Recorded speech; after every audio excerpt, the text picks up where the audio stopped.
Good evening friends, काफी दिनों के बाद वीडियो बना रहा हूं। आपने नोटिस किया होगा कि अप्रैल के महीने में स्टॉक मार्केट काफी नीचे गया, एक बॉटम बनाया और उसके बाद काफी ऊपर आ गया।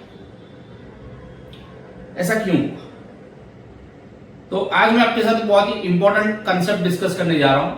कंसेप्ट का नाम है डॉलर इंडेक्स। अब ये जो कंसेप्ट मैं आपके साथ डिस्कस करने जा रहा हूं, इसके ऊपर हम 3-4 वीडियो बनाएंगे। आज पहला वीडियो रिलीज होगा, फिर कल, फिर परसों, क्योंकि डॉलर इंडेक्स इतनी इंपॉर्टेंट चीज है कि काफी इमर्जिंग मार्केट जो है वो खाली और खाली एक वजह से ऊपर नीचे हो जाते हैं, और वो होता है डॉलर इंडेक्स। डॉलर इंडेक्स होता क्या है? तो बेसिकली डॉलर जो है वो डॉलर की स्ट्रेंथ और डॉलर की वीकनेस, उसका एक इंडेक्स बनता है दूसरी 6 करेंसियों के सामने, और उसे कहा जाता है डॉलर इंडेक्स।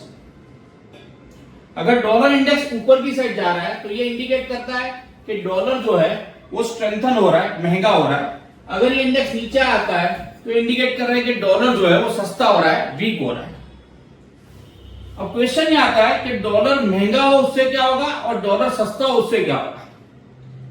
डॉलर महंगा हो तो जितनी भी कंट्रीज है, इमर्जिंग कंट्रीज है, वो सारी की सारी इमर्जिंग कंट्री का जो शेयर मार्केट है वो स्टॉक मार्केट नीचे आ जाता है। ऐसा क्यों होता है मैं आपको बताता हूं। जितनी भी इमर्जिंग कंट्रीज है वो सारी की सारी इमर्जिंग कंट्री का स्टॉक मार्केट नीचे आ जाता है। ऐसा क्यों होता है?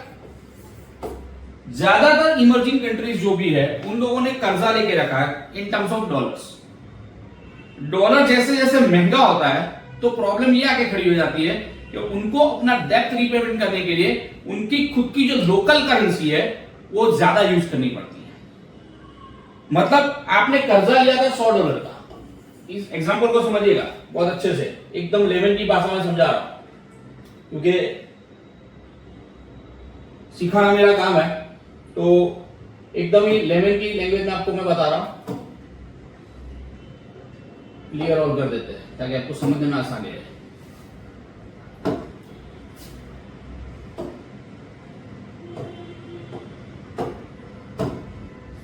आप समझिए कि मैंने कोई कर्जा लिया $100 का, और जिस दिन मैंने कर्जा लिया उस दिन डॉलर का भाव चल रहा था $1 80 रुपया, 80 रुपीज। बराबर। अब मुझे कर्जा चुकाना है और तब डॉलर का भाव जो है वो हो चुका है $= 85 रुपीज। तो जब मेरे पास पैसा आया, तो कितना आया? तो 100 गुना 80 आया कितना? 8000 रुपीज। और जब मुझे वापस देने की बारी आई, मैंने ब्याज तो जोड़ा ही नहीं, वापस बोल रहा हूं, मैंने ब्याज तो जोड़ा ही नहीं है। जब मुझे वापस देने की बारी आई तो हालत हो गई 100 गुना 8500। तो मतलब क्या हुआ कि अगर डॉलर मजबूत होता है तो जितनी कंट्रीज है, जो इमर्जिंग कंट्रीज है, डेवलपिंग कंट्रीज है, उन लोगों ने जो कर्जा लिया है वो कर्जा अपने आप ही महंगा हो जाता है उनकी करेंसी में, और वो उनके वहां इन्फ्लेशन बढ़ा देता है, जिसकी वजह से वहां के जो स्टॉक मार्केट्स है वो प्रेशर में रहते हैं, नीचे आ जाते हैं या बढ़ नहीं पाते। और इससे ठीक विपरीत आप अगर सोचो कि मैंने जब लोन लिया तो $100 जो था वो 80 रुपए के हिसाब से मेरा हो रहा था 8000 रुपए, और मेरी किस्मत अच्छी थी और डॉलर वीक हुआ, और ये 85 की वजह मान लो कि यहां 85 की वजह हो गया 75 रुपीज। कितना? 75 रुपीज। तो यहां पर ये फिगर बदल के कितना हो जाएगा? 7500। मतलब लिया तो $100 ही था, लेकिन जब लिया तो 8000 लिया, और जब मुझे अपना देने की बारी आई तो कितना देने की बारी आई? 7500। तो जब डॉलर इंडेक्स नीचे जाता है तब डेवलपिंग कंट्री, इमर्जिंग कंट्री, इनको बहुत बेनिफिट्स मिलते हैं, और उस वजह से स्टॉक मार्केट जो है वो ऊपर जाना चालू कर देता है।